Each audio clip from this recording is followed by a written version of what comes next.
Hey everyone, we're working hard to get our first 1,000 subscribers, sign up and you won't regret it. If you'd asked me 2 years ago what could ruin a marriage, I would have said the usual things. Money. Distance. Resentment that grows quietly like mold behind the drywall. I would not have said my cousin. Not because I thought my wife was incapable of cheating. I didn't think about it at all. That's the point. I trusted her the way you trust a staircase you've walked up 1,000 times, without looking. My cousin Brent was the kind of guy people invited because he filled space. Loud laugh. Big handshake. Always had a story that made him look like the hero, even when it wasn't his story to tell. He was also the kind of family member who could show up unannounced and everyone would pretend it was charming. My wife, Hannah, used to roll her eyes at him when we first got married. She'd sit close to me at cookouts and squeeze my hand whenever Brent got too comfortable with someone's attention. I remember thinking, good. She sees him. Over time, it changed. It started small, the way these things always do when you look back. Hannah began dressing up for gatherings she used to treat like chores. She started laughing at Brent's jokes even when they weren't funny. She'd disappear into the kitchen when he did, not for any reason she could explain, just naturally. And I did what I think most people do when reality begins to threaten the story they live inside. I made excuses. Brent was married to Jenna. Jenna was steady and sharp, the kind of person who noticed everything but didn't waste energy reacting. She had a calm that made other people feel dramatic. We weren't close, Jenna and I, but we were friendly in that, married into the same orbit, way. Holiday hugs. Polite check-ins. Occasional comments about work. At the time, I thought Jenna had a perfect life. She posted pictures that looked curated without trying. Hikes. Dinner plates. Smiling group photos where nobody looked forced. And I thought my marriage was solid enough to survive normal boredom. Then the weirdness began. Hannah started guarding her phone like it contained state secrets. She'd flip it face down when I walked into a room. She'd take it into the shower, then claim she was using it for music, except the bathroom was silent. She also began picking fights over nothing. If I got home late from work, she'd act offended in a way that felt rehearsed. Like she needed me to be the bad guy for something to make sense. One night, she accused me of not being present. Not cruelly. Not loudly. Just in that controlled tone people use when they've already decided your guilt. I apologized. I offered date nights. I offered a weekend trip. She said she didn't want a trip. She wanted me to change. And I remember standing in our kitchen, the light above the sink making everything look too bright, thinking, change into what? The next Saturday, we were at my aunt's house for a birthday. Big family, long table, too much food, football playing in the background. Brent kept finding reasons to be near Hannah. He carried plates for her, even when she didn't ask. He leaned in too close when he spoke to her. He touched her shoulder when he walked behind her chair. It was subtle enough that if you called it out, you'd look paranoid. So I didn't call it out. Instead, I watched. I watched Hannah tilt her head when he talked, like she was listening to something important. I watched her smile in a way she hadn't smiled at me in weeks, soft, private, unguarded. And I watched Jenna at the other end of the table, cutting her food neatly, saying very little. At one point, Jenna's eyes lifted and met mine.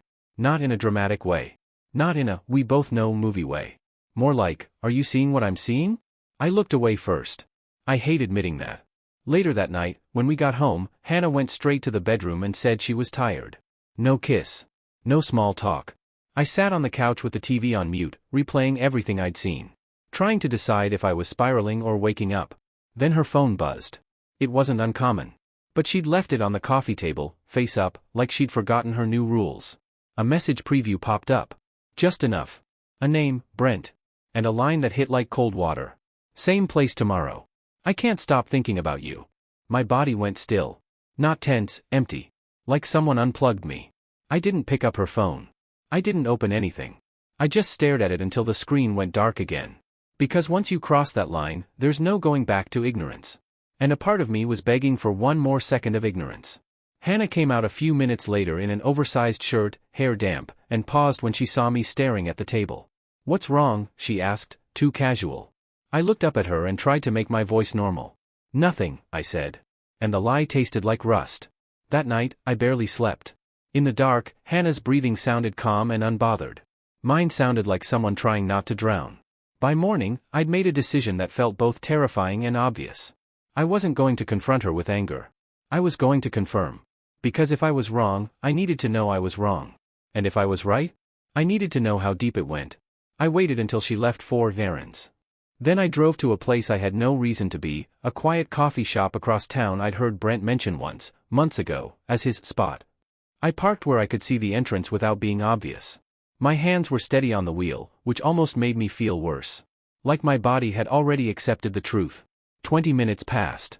Then Brent's truck pulled in. He walked inside, glanced around, picked a table in the back. And 5 minutes later, Hannah walked in. No groceries. No casual wandering. Just a straight line to the back, like she'd done it before. She didn't hug him dramatically. She didn't act like a guilty person. She smiled. Brent stood, and his hand found the small of her back like it belonged there. And that's the moment something inside me didn't shatter. It clicked. Like a lock turning. I sat there in my car, watching them through the glass, and realized I wasn't just losing my marriage. I was about to see who everyone really was. Including myself. Because instead of driving home, instead of storming in and exploding my life in public, I did something I'd never done before. I pulled out my phone. And I called Jenna. I'd never called her directly in my life. She answered on the third ring, voice calm, slightly wary. I didn't say hello like a normal person. I said the only true thing I could manage. I think they're together. Right now. There was a pause. Then Jenna exhaled once, slow, controlled. And she said, very quietly, "Where are you?" I told her. And the last thing she said before hanging up made my stomach drop, because it wasn't surprise. It was confirmation. I'm already on my way. Jenna arrived 10 minutes later. She didn't rush. She didn't scan the parking lot like someone panicking. She parked, locked her car, and walked toward mine with the same steady pace I'd seen 100 times at family gatherings. When she opened my passenger door, the first thing I noticed was that her hands weren't shaking. Mine were. She slid into the seat, followed my gaze through the coffee shop window, and nodded once. "So it's real," she said. I expected anger. Tears. Something loud. Instead, she sounded tired. "I think so," I said, which felt stupid given what was unfolding 10 yards away. Jenna watched them for a full minute without blinking. Hannah leaned forward, elbows on the table. Brent said something that made her laugh, really laugh, and then lowered his voice. Hannah reached across the table and touched his wrist. Jenna looked away first. "That's new," she said. "The touching." I turned to her. "You suspected?" She let out a short breath. "I've suspected something for a while. Late nights. Work trips that didn't add up. His phone on silent all the time. But I didn't have proof. I thought about the way I'd ignored the signs. How I'd defended Hannah in my head, dismissed my own instincts. Me neither, I said. For a moment, we just sat there. Two people whose lives had quietly tilted off their axis, watching the center fall out of someone else's lie. "What do you want to do?" I asked. Jenna didn't answer right away. She looked at the coffee shop again, then at her phone, then finally at me. "I don't want a scene," she said. "Not yet." That surprised me. I'd imagined confronting them together, blowing everything open in a dramatic rush. But as she spoke, I realized she'd already thought this through. "I want to know how long," she continued. "I want to know who knows. And I want to make sure I'm not the only idiot in the room." I felt a flicker of shame. Because part of me had already decided Hannah was the villain and I was the fool. But sitting next to Jenna, I saw myself mirrored in her calm restraint. "Okay," I said. "How?" She met my eyes. "We don't let them know we know." That felt wrong. Cowardly. But also smart. "They'll make mistakes if they think they're safe," she said. "They always do." We watched until Hannah and Brent stood up. He leaned in close as they walked out together, murmuring something that made her smile again. Jenna looked straight ahead. "I'm not ready to see that up close." "I'll follow," I said. She nodded. "Text me." I waited until they drove off, then followed at a distance I hoped wasn't obvious. My heart was pounding now, adrenaline finally catching up. They went to a small park near the river, one of those quiet places people choose when they think nobody's watching. I stayed in my car, far enough away to pretend I was just another guy scrolling on his phone. They didn't kiss right away. They walked. They talked. They looked like two people who believed they'd gotten away with something. Eventually, they sat on a bench. Brent leaned back, arms stretched along the wood behind Hannah's shoulders. She shifted closer, her body fitting into his like it had practiced. I took photos. Not because I wanted revenge. Because I knew memory could betray me later, soften the truth when doubt crept in. Then my phone buzzed. "Jenna, I'm home. I don't need photos. I believe you." I sat there another minute, then drove away. That night, Hannah came home cheerful. Lighter than she'd been in weeks. She talked about errands she hadn't run. About traffic that hadn't happened. I nodded. I listened. I asked questions. She kissed me on the cheek before bed and said, "We should plan something soon." I lay awake next to her, staring at the ceiling, and thought, "You already did." Over the next 2 weeks, Jenna and I became co-conspirators in a way neither of us had asked for. We compared timelines. Late nights. Excuses that matched too well to be coincidence. Family gatherings where Hannah and Brent had been missing at the same time. The picture formed slowly, like a photograph developing. It wasn't new. It hadn't been a mistake. It was an affair that had found comfort in familiarity and arrogance in proximity.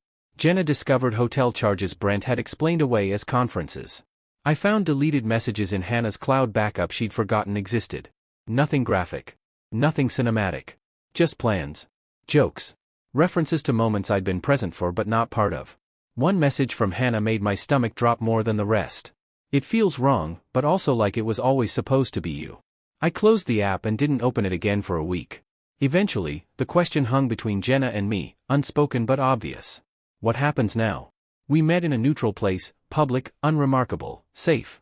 Two people pretending to be strangers with parallel lives collapsing at the same pace. "I'm filing," I said first. "I can't pretend anymore." Jenna nodded. "Me too." There was no celebration in it. Just relief. "I don't want revenge," she said. "I want out."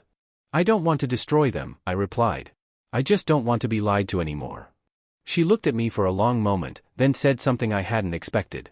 "They think they're being careful," she said. "They're not." I raised an eyebrow. "They've been telling people different stories," she continued. "Brent told his brother we were basically done. Hannah told your aunt you were emotionally distant." I felt something cold settle in my chest. "They're setting the stage," she said. "For when this comes out." That changed things. Because suddenly, this wasn't just betrayal. It was premeditated narrative control. They weren't just cheating. They were rewriting us. And that was something I couldn't let stand. A few days later, Hannah sat me down at the kitchen table and said we needed to talk. She said she felt disconnected. That she wasn't sure who she was anymore. That maybe time apart would help. She never said Brent's name. I listened. I nodded. Then I said, calmly, "I agree." Her eyes widened just a fraction. Not relief. Surprise. "I think we should divorce," I added. She blinked. "That's sudden." I almost laughed. "We'll do it clean," I said. "No fighting. No dragging this out." She studied my face, trying to read something that wasn't there anymore. "Okay," she said finally. "If that's what you want." It wasn't what I wanted. It was what I needed. That night, I texted Jenna. She suggested space. I suggested divorce. Jenna, same script here. A week later, Brent announced he and Jenna were taking a break. 2 weeks after that, Hannah moved out. The family started whispering. And through it all, Jenna and I stayed careful. Separate. Polite. Invisible. Because neither of us knew yet that the quiet space we were standing in was about to become something else entirely. Divorce has a way of making people honest in public and dishonest in private. In public, Hannah played the role perfectly. She told friends we'd grown apart. She said there was no drama, no betrayal, just two people who wanted different things. She said it with a soft smile that made people nod sympathetically. In private, she watched me like she was waiting for something. An outburst. A breakdown. A confession that I knew more than I should. It never came. Brent handled things differently. He leaned into victimhood. He told family I'd checked out long before the split. That Jenna was cold. Unavailable. More interested in control than connection. It was impressive, honestly. The confidence it took to lie that smoothly. And it worked, at first. My aunt called me one afternoon and asked, gently, if I was doing okay, the way people do when they've already been given a version of the story and want to see if you'll confirm it. I said I was fine. I didn't correct anyone. Not yet. Jenna and I stayed in contact, but carefully. No late-night calls. No emotional dumping. No blurred lines. Or at least, that's what we told ourselves. The truth is, when someone understands your pain without needing it explained, proximity happens naturally. We met for coffee to talk logistics, lawyers, paperwork, shared family events to avoid. Then lunch slipped in. Then walks. Long ones, where conversation drifted from practical to personal. She told me about the early years with Brent. How charming he'd been. How safe he made her feel until safety turned into routine, and routine turned into invisibility. I told her about Hannah's ambition. Her hunger to feel chosen, even when nothing was wrong. We weren't flirting. But we weren't pretending not to notice the ease either. The line was there. We just kept walking parallel to it. The turning point came at a family barbecue, One we both considered skipping, but decided not to. Avoidance felt like surrender. Hannah arrived late, wearing a dress she never would have worn before. She scanned the yard immediately, eyes landing on me, and then on Jenna, who stood a few feet away talking to my sister. Something in Hannah's posture changed. Brent arrived separately. That alone told me everything I needed to know. Throughout the afternoon, they circled each other like people afraid to be seen together too obviously. Passing glances. Careful distance. But they weren't watching each other. They were watching us. At one point, Hannah pulled me aside and asked if we could talk. Her voice was tight, controlled. She gestured toward Jenna. "Why is she always around you?" I kept my expression neutral. "We're family. Same events. Same mess." She didn't like that answer. Brent cornered Jenna near the drinks table later. I saw her jaw tighten as he spoke, saw her step back slightly, like she needed air. When she came to find me afterward, her voice was steady, but her eyes weren't. "He asked if something was going on between us," she said. I felt heat flash in my chest. "And?" "I told him no," she replied. "Which is true." We stood there for a moment, the noise of the barbecue blurring around us. "Is it?" I asked quietly. She looked at me then, really looked, and didn't answer right away. "No," she said finally. "But it could become something. And that scares them." That was the first time either of us said it out loud. Not as a threat. As an observation. From that day on, the tension sharpened. Hannah began texting me more, checking in, reminiscing, asking questions that felt like fishing lines. Brent suddenly wanted to clear the air, suggesting we grab a beer like nothing had happened. I declined. Jenna received a different kind of pressure. Brent oscillated between guilt and entitlement. Apologies mixed with accusations. Promises layered over blame. He didn't want her back. He wanted her contained. One evening, Jenna came over to drop off some documents she'd accidentally had mailed to my place during the transition. She stood in my living room, holding an envelope, not quite ready to leave. "I told him I was done," she said. "Completely. No breaks. No maybe." I nodded. "How'd he take it?" "He laughed," she replied. "Said I was being dramatic. Said I'd regret it when I realized I didn't have options. That did it. Not because I wanted to be someone's option. But because I knew exactly what kind of man said things like that." She looked tired. Not fragile, resolved. Like someone who'd finished negotiating with reality. "Stay," I said, before I could overthink it. "Have dinner. Talk. Or don't talk." She hesitated. Then nodded. We didn't rush anything. We ate. We sat on opposite ends of the couch. We talked about everything except them. At some point, the conversation faded, and silence settled in, not awkward, not heavy. Just present. When she leaned her head back and closed her eyes, I realized something that surprised me. I wasn't angry anymore. I was clear. I didn't reach for her. She didn't reach for me. But when she stood to leave and paused at the door, she turned and said something that reframed everything. "They thought they were taking something from us," she said. "But they just pushed us out of the story they were writing." A week later, she asked if I wanted to go to a concert with her. Public. Obvious. No hiding. I said yes. Not to provoke. Not to get even. But because I wanted to choose something honest. The photos hit social media the next morning. Nothing intimate. Just two people smiling in the same frame. The reaction was immediate. Messages. Calls. Shocked silence from some corners. Outrage from others. Hannah texted me 3 times before I opened any of them. Brent left a voicemail I didn't listen to. The family group chat went quiet. Then, slowly, questions started being asked. And for the first time since this began, the narrative stopped belonging to them. Because while everyone was focused on us, they forgot to keep lying consistently. And the truth has a way of slipping out when people assume the spotlight has moved on. Once people believe they've lost control of the story, they panic. Brent panicked first. He called my brother, then my uncle, then anyone who would answer, insisting that Jenna and I had started something before the divorces. That we were the real betrayal, the quiet one nobody noticed. It was sloppy. Because he forgot one important thing. Jenna keeps records. Not out of malice. Out of habit. She'd saved messages, bank statements, hotel receipts, not with revenge in mind, but because she needed clarity when her reality started bending under gaslighting. When Brent tried to rewrite history, she didn't argue. She forwarded. Not to everyone. Just enough. A time-stamped hotel charge from months before our separations. A message referencing Hannah by name. Another apologizing for almost getting caught at a family event. No commentary. No explanation. Just facts. The shift was subtle, but it was real. People stopped calling me to check in. They started asking Brent questions he couldn't answer without contradicting himself. Hannah tried a different tactic. She showed up at my place unannounced one evening, eyes glossy, voice soft. She said she'd made mistakes. That she'd been confused. That seeing me with Jenna had made her realize what she'd lost.